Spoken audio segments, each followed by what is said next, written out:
안녕하세요. 비타민 C에 대해서 제가 좀 오래전에 말씀을 드린 적이 있는데 오늘 그 비타민 C에 대해서 좀 더 보충을 해서 말씀드리고자 합니다. 어, 비타민 C 많이 먹고 계세요? 어, 서울대 교수님 이왕재 교수님이 이제 비타민 C 많이 얘기하셔가지고 그나마 많이 드시고 계신 것 같긴 하는데 정확하게 활용법을 알고 드시는 분은 잘 없을 거예요. 한국 사람들은 그런 거 있잖아요. 몸에 좋다 하면 일단 먹고 보는 거.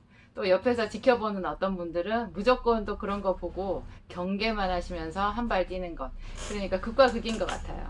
어찌됐든지 우리한테 지식은 필요하고요. 제가 떤 분이 댓글 단계에 있어서 그 말씀부터 드리고 싶어요. 이제 비타민 C에 대해서 제가 말씀을 드렸더니 그분이 비타민 C도 부작용이 있다던데 얼마 이상 먹으면 안 된다고 하던데 신장이 망가진다고 하던데 이제 그렇게 얘기를 하신 거예요. 그게 이제 이미 논문도 있지 않냐 그렇게 말씀을 하셨어요. 제가 그 말씀 달아주신 분에게 상당히 고맙다는 생각이 들고요. 왜냐하면 짚고 넘어가야 되는 부분이니까. 저도 사실 좀 긴장이 되긴 했는데 또 감사하기도 했어요. 그래서 이제 제가 거기에 대해서 답글도 달았거든요. 제 말씀 요지는, 한 가지만 이렇게 있는 것은 과학이 아니다. 어떤 것이든지 이제 설이 여러 가지가 있어야 그게 진정한 과학인 거예요. 그러니까 비타민 C가 좋다라고 하면서 또 어떤 데서는 좋지 않다라고도 하잖아요. 두 가지 설이 다 맞을 수 있어요. 그런데 지금 현재 오늘날 정확하게 봤을 때 주류 의학에서는 비타민 C 고용량 요법을 인정하지 않아요. 그것은 우리가 알고 있어야 돼요. 그런데요, 비타민 C 고용량 요법도 분명히 하나의 학문이고요. 그것도 기능의학이라고 해서 아주 체계적으로 논문이 있고 실험이 있어요. 상당히 자료도 축적되어 있어요. 그리고 또 이 이야기를 하는 저 자신도 이왕재 교수님 못지않게 비타민 C의 그 효력을 많이 보고 있는 사람이거든요. 저도 뭐 한약도 하고 양약도 하고 약을 많이 취급을 하는데 비타민 C가 대체할 수 있는 역할은 없는 것 같아요. 이제 비타민 C만 아주 오로지 비타민 C만 해줄 수 있는, 비타민 C가 다는 아닌데 비타민 C만이 해줄 수 있는 그런 중요한 효과들이요 너무나 많이 있거든요. 그래서 그 부분에 대해서는 우리가 알고 넘어가야 되고, 또 제가 말씀드린 게 항상 의학이라든지 이 과학에 있어서 혁신은 소수 학자에 의해서 이루어졌다, 그 말씀을 드렸습니다. 여러분, 우리가 그 소수의 길을 가고 있는 거예요. 제 영상을 보고 계신 분들 대부분이 건강에 대해서 관심이 많으신 분들이고, 또 나름대로 자기 건강에 대해서 지식을 가지고 체계적으로 건강 관리를 하시려고 하는 그런 마음을 가지고 계신 분들이 많은 것 같아요. 저는 아주 긍정적인 현상이라고 생각하고요. 내 몸 내가 관리해야지. 또 내 몸이 건강해야 가정도 건강한 거고 행복한 거고, 또 다른 사람도 도울 수 있고, 내가 내 인생을 제대로 살아내는 것이 또 나에게 가장 큰 숙제이고 사람들에게 공헌하는 것이기도 하잖아요.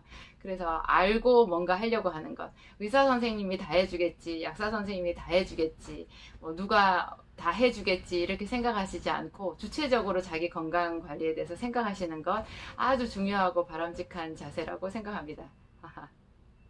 제 논리예요. 여러분들에게 드리는. 죄송합니다. 제가 너무 여러분들 영역까지 오버해서 오늘 길게 말씀드린 것 같은데, 비타민 C 여러분, 비타민 C를 그 과일로, 야채로, 천연으로 섭취해야 된다고 깊이 머릿속에, 뇌리 속에 박혀져 있는 분들이 참 많아요.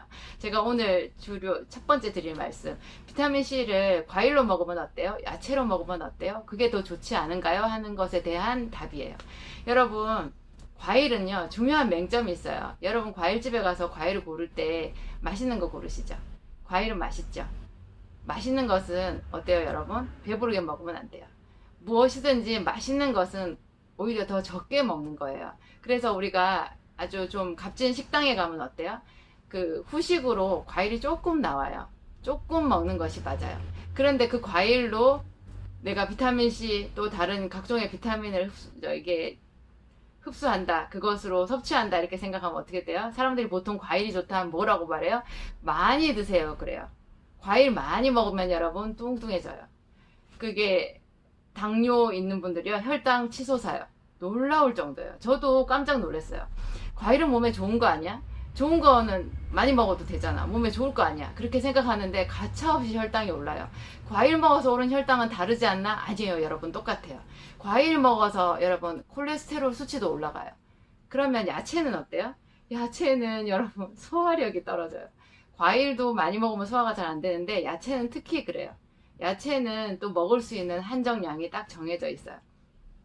어쩔 수 없이 우리가 혈관 청소를 위해서, 또 항산화 작용을 위해서, 노화 방지를 위해서, 피로 회복을 위해서 먹을 수 있는 비타민 C는 하루에 1000ml 정도 가지고는 부족하거든요.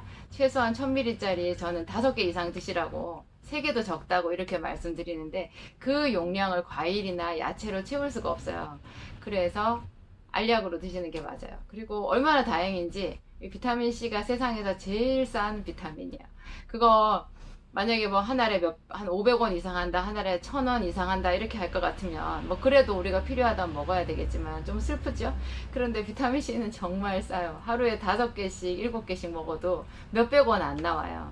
그러니까 참 다행한 일이죠. 두 번째, 비타민 C 중국산 나쁜 거냐, 영국산 먹어야 되냐.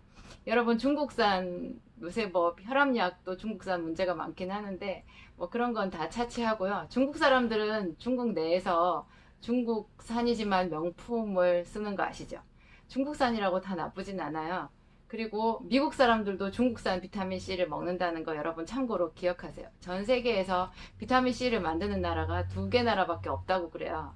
정확한지는 잘 모르겠어요. 그 정도로 드물고 없다는 얘기예요. 최소한 미국에서도 비타민C를 만들지 않는다는 뜻이거든요. 그게 뭐냐면 비타민C를 만들 때 옥수수 같은 거, 전분을 발효를 시켜서 만드는데, 그러니까 원료를 보면 여러분 그것도 천연이에요.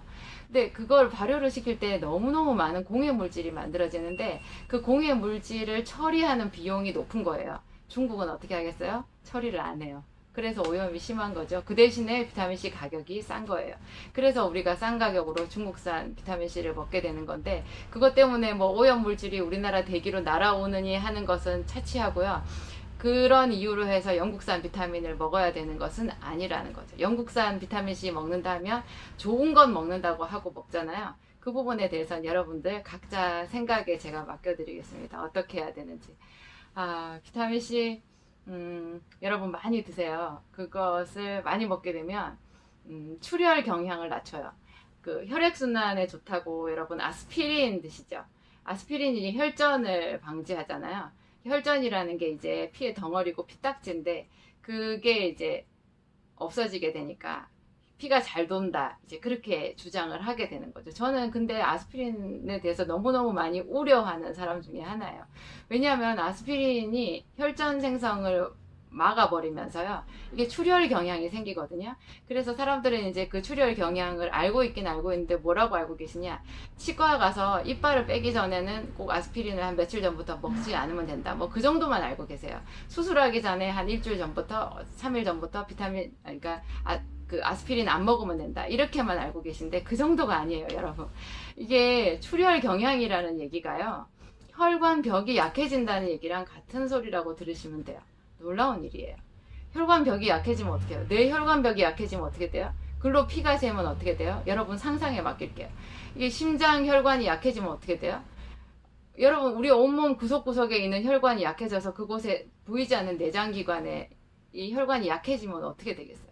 그래서 저는 아스피린을 먹는 사람들한테 그 위험까지 감수하시고 드실 분들만 드시라고 말씀을 드려요.